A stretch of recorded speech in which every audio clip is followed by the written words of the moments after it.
প্রিয় দর্শক শ্রোতা বন্ধুরা, আপনাদেরকে আজকের সকালের শুভেচ্ছা। বন্ধুরা, আমরা ইতিমধ্যে জেনে গেছি যে বাংলাদেশের গণতন্ত্রের মাদার অথবা মাদার অফ ডেমোক্রেসি বিএনপির চেয়ারপারসন, সাবেক তিনবারের প্রধানমন্ত্রী বেগম খালেদা জিয়া আর কিছুক্ষণের মধ্যেই বাংলাদেশে পা রাখবেন। তার কাতার সরকারের দেয়া চার্টার বিমানে তিনি বাংলাদেশে পৌঁছবেন। দীর্ঘ 4 মাস চিকিৎসার শেষে তিনি অনেকটা সুস্থ। এখন সঙ্গে নিয়ে আসবেন তার দুই পুত্রবধূ, ডাক্তার জুবাইদা রহমান এবং সৈয়দা শারমিলা রহমান। আশা করা হচ্ছে সারা দেশ থেকে লোকজন এসে বেগম জিয়াকে অভ্যর্থনা জানাবেন, স্বাগত জানাবেন। এক হাতে থাকবে পতাকা, দলীয় পতাকা, এক হাতে থাকবে জাতীয় পতাকা। তারা ফুটপাতে দাঁড়িয়ে সুশৃঙ্খলভাবে, রাস্তায় কোনো যানজট তৈরি না করে বেগম জিয়াকে অভ্যর্থনা জানানোর জন্য দলের পক্ষ থেকে দলের মহাসচিব সহ অন্যরা জানিয়েছেন, জনগণের প্রতি অনুরোধ জানিয়েছেন।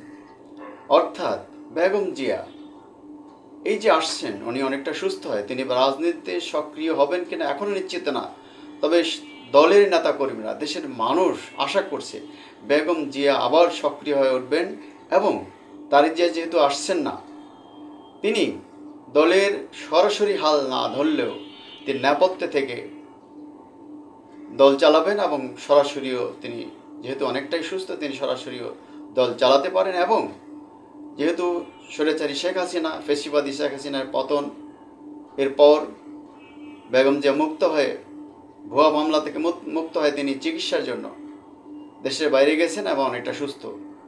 শেখ হাসিনার স্বজনদের কথা নাই বললাম, তিনি কীভাবে বেগম জিয়াকে জেলে নিয়েছেন, মিথ্যা মামলায় কীভাবে তাকে চিকিৎসা সুবিধা থেকে বঞ্চিত করেছেন, এটা আমরা সবাই জানি। কি অমানবিক বিষয়, কীভাবে তাকে বাড়ি ছাড়া করেছেন, কীভাবে তাকে জেলে পুরেছেন, বন্দি কারাগারে রেখেছেন।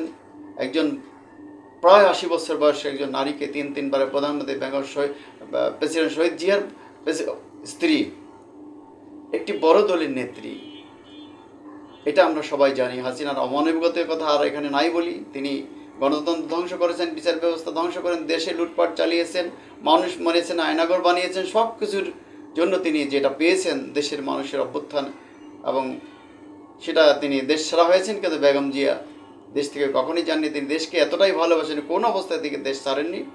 এবার শুধু চিকিৎসার জন্য তিনি গিয়েছেন, তিনি সাফল্য পেয়েছেন। আমরা জানি যে আর কিছুক্ষণের মধ্যে বেগম জিয়া হজরত শাহজালাল আন্তর্জাতিক বিমানবন্দরে এসে পৌঁছবেন। দেশ অধীর আগ্রহে তার জন্য অপেক্ষা করছে। আমরা আরও জানি যে যে যে 4 মাস পর লন্ডনের চিকিৎসা সে দেশে ফিরছেন বেগম খালেদা জিয়া। পত্রিকাগুলো বলছে সঙ্গে আছেন তার পুত্রবধূ ডাক্তার জুবাইদা রহমান ও শারমিলা রহমান। জুবাইদা রহমান লন্ডন থেকে দেশে আসছেন প্রায় 17 বছর পর। লন্ডনে যাওয়ার আগে সাবেক প্রধানমন্ত্রী খালেদা জিয়ার শারীরিক অবস্থা নিয়ে দলের নেতাকর্মীরা সবসময় চরম উৎকণ্ঠা ও উদ্বেগের মধ্যে সময় পার করেছেন। লন্ডনে চিকিৎসা নেওয়ার পর তার শারীরিক অবস্থার অনেকটা উন্নতি হয়েছে বলে খবরে উল্লেখ করা হয়েছে। তিনি সুস্থ হয়ে দেশে ফিরছেন, এই বার্তা আবেগ কাজ করছে নেতাকর্মীদের মাঝে। তারা উৎফুল্ল, তারা উচ্ছ্বসিত। একই সঙ্গে দলটির ভারপ্রাপ্ত চেয়ারপারসন তারেক রহমানের সহধর্মী জুবাইদা রহমান দীর্ঘ সময় পর দেশে আসছেন, এটা 17 বছর পর। খবরে বলা হয় ফ্যাসিবাদী আওয়ামী লীগ সরকারের উদ্দেশ্যমূলক মামলা হয়রানির কারণে তিনি দেশে ফিরতে পারেননি। তার এই ফেরা নিয়ে স্বজন ও দলীয় নেতাকর্মীদের উচ্ছ্বাস। জুবাইদা রহমানের জন্য ধান্যবান্ডিতে তার একটি বাড়ি, পৈতৃক বাড়িটাকে সাজানো হয়েছে। এদিকে বেগম খালেদার জন্য গুলশানে তার ভবন সাজানো হয়েছে। তিনি সেখানে আসবেন, থাকবেন। আর জুবাইদা রহমানের রাজনীতি সক্রিয় হতে পারেন বলে এটা আগে থেকে আলোচনা চলছিল, তো এখন এটা আরও পরিষ্কার হয়েছে। ইভেন সৈয়দা শারমিলা, যে তার কোকোর স্ত্রী, তিনিও রাজনীতি সক্রিয় হতে পারেন। তাহলে গোটা দেশে এটা নিয়ে, কেবল বিএনপির মধ্যে না, সারা দেশের মানুষই এখন উচ্ছ্বসিত। এবং এটা নিয়ে সরকারের মধ্যে আমরা জানি জুবাইদা রহমানের নিরাপত্তার জন্য আবেদন করা হয়েছে, সেই নিরাপত্তা দেওয়া হয়েছে। বেগম জিয়ার নিরাপত্তা থাকবেই, এবং শারমিলা যিনি বেগম জিয়ার সাথে গুলশানে থাকবেন, তারও নিরাপত্তা, সকলের নিরাপত্তা দরকার। কারণ দেশে একটা অরাজক পরিস্থিতি আছে আমরা জানি। আমরা আরও জানি যে গতকাল সোমবার বাংলাদেশের সময় রাত 9টার পর লন্ডনে হিথ্রো বিমানবন্দরে খালেদা জিয়া ও জুবাইদা রহমানকে পৌঁছে দেন তারেক রহমান। তিনি নিজে গাড়ি ড্রাইভ করে মাকে বিদায় জানানোর সময় এক আবেগঘন পরিবেশ তৈরি হয়। সেখানে উপস্থিত নেতাকর্মী, স্বজনদের কথা বলতে দেখা যায় বেগম খালেদা জিয়াকে। তিনি সবার সঙ্গে শুভেচ্ছা বিনিময় করে বিমানে ওঠেন। কাতারের আমিরের দেওয়া সেই বিশেষ এয়ার অ্যাম্বুলেন্সটি কাতার, যেটা তাকে দিয়ে নিয়ে যাওয়া হয়েছিল, সেটাকে পৌঁছে যাচ্ছে। মঙ্গলবার সকাল 10:30টায় তিনি শাহজালাল আন্তর্জাতিক বিমানবন্দরে পৌঁছবেন বলে বলা হচ্ছে। রাজধানী বেইলি বহুতল একটি ভবনের বেসমেন্টে এদিকে আগুনের ঘটনা ঘটেছে। আমরা এটাকে রহস্যজনক বলছি। আমরা আরেকটা দেখছি যে পত্রিকাগুলো বলছে যে দেশে যে নাশকতার কথা বলা হচ্ছে বারবার, এটা কিসের আলামত আমরা বুঝতে পারছি না। খবরে বলা হয়েছে আওয়ামী লীগ সরকারের গডফাদার দেশের ভিতরে বাইরে বেশ সক্রিয় রয়েছেন, বেশ চালাচ্ছেন, তৎপরতা অপতৎপর চালাচ্ছেন। হোয়াটসঅ্যাপ গ্রুপ সব বিভিন্ন মাধ্যমে নেতাকর্মীরা দিচ্ছেন বিভিন্ন দিক নির্দেশনা। শুধু তাই নয়, বর্ষপতি দেশে বসে নিয়মিত গোপন বৈঠকও করছেন তারা। এমনকি ক্ষুদ্র প্রধানমন্ত্রী, ক্ষমতাচ্যুত প্রধানমন্ত্রী শেখ হাসিনা নিজেও নেতাকর্মীদের সঙ্গে টেলিফোনে কথা বলছেন, তিনি ভিডিও দিচ্ছেন। উদ্দেশ্যে দেশকে অস্থিতিশীল করা, এর সঙ্গে প্রতিবেশী দেশটির সম্পর্ক রয়েছে, ভিতরকার আওয়ামী নেতারা রয়েছে। পাশাপাশি জাতীয় নির্বাচন অনুষ্ঠানের প্রয়োজনীয় প্রক্রিয়া স্বাভাবিক গতি ব্যাহত করা, এটা তাদের উদ্দেশ্য। এক্ষেত্রে যে কোনো সময় বড় ধরনের নাশকতা ঘটিয়ে পরিস্থিতি ঘোলাটে করতে পারে এমন আশঙ্কা সংশ্লিষ্টদের বলে উল্লেখ করা হয়েছে খবরে। তাদেরও আরও অভিমত নাশকতার কাজে ব্যবহার করা হতে পারে আওয়ামী নেতাদের হাতে থাকা প্রায় 5,500 অস্ত্র, যেগুলো থানা লুট করে নেওয়া হয়েছে এবং অন্যান্যভাবে তাদেরকে দেওয়া হয়েছে লাইসেন্সের মাধ্যমে। ফেসিবাদ সরকারের 15 বছরে ইস্যু করা এসব অস্ত্র অন্তর্বর্তী সরকার ঘোষিত নির্ধারিত সময়ের মধ্যে জমা পড়েনি, ফলে এগুলো ইতিমধ্যে অবৈধ হয়েছে।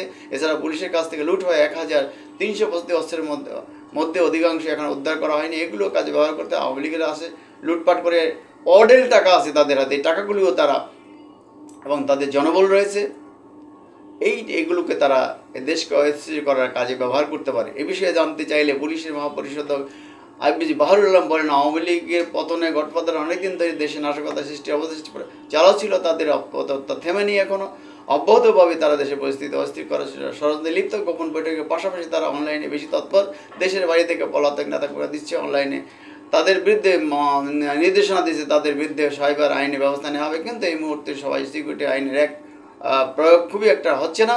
আগামী দিনগুলোতে এই অ্যাক্ট কার্যকর করার প্রক্রিয়া চলছে বলে তিনি জানিয়েছেন।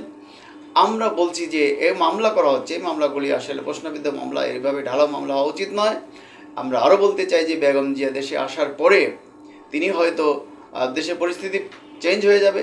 সরকার নির্বাচনের সঠিক কোনো তারিখ এখনও ঘোষণা করেনি, হয়তো তারা সঠিক একটা তারিখ ঘোষণা করবে। নিশ্চয়ই বেগম জি এগুলো নিয়ে কথা বলবেন, কিংবা তিনি প্রকাশ্যে বা অপ্রকাশ্যে, আনুষ্ঠানিক বা অনানুষ্ঠানিক তার সাথে কথা হবে, তিনি নির্দেশনা দিবেন। সরকার যদি কোনো ভুল করে থাকে সেগুলো তিনি বলবেন।